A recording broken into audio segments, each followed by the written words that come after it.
inggih para kadang pamirsa kagem nyembah putri ingkang tansah pambagyo harjo seni patengan tri sejati tumijil saking tratah cengklong wakir malang kasengkuyung dening semplah gen ugi ip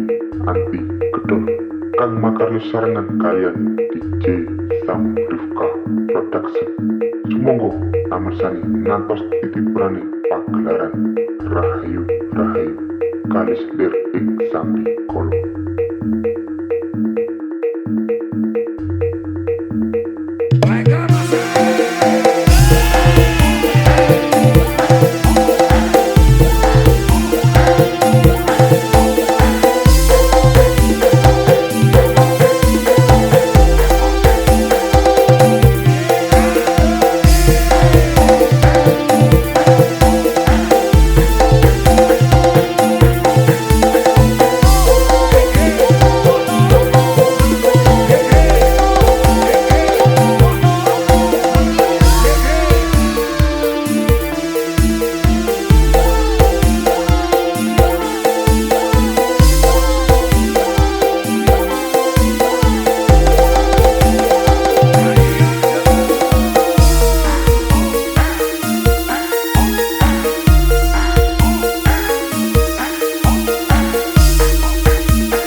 Seni patengan tri sejati tumijil saking tratah cengklong wakir malang kasengkuyung dening semplah gen ugi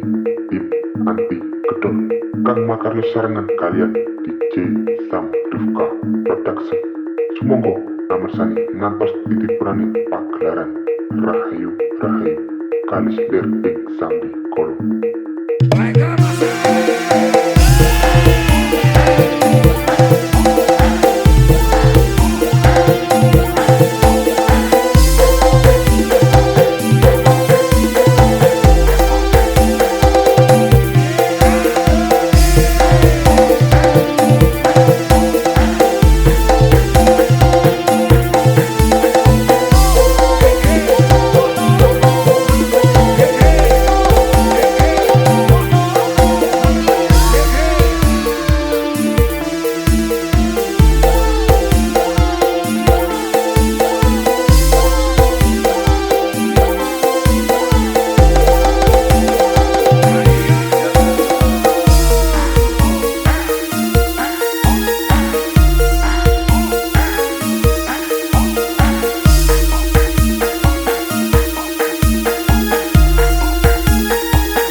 Pantengan Tri sejati tumeja saking tratah jengklong wakir malang kasengkuyung dini semplah keng ugi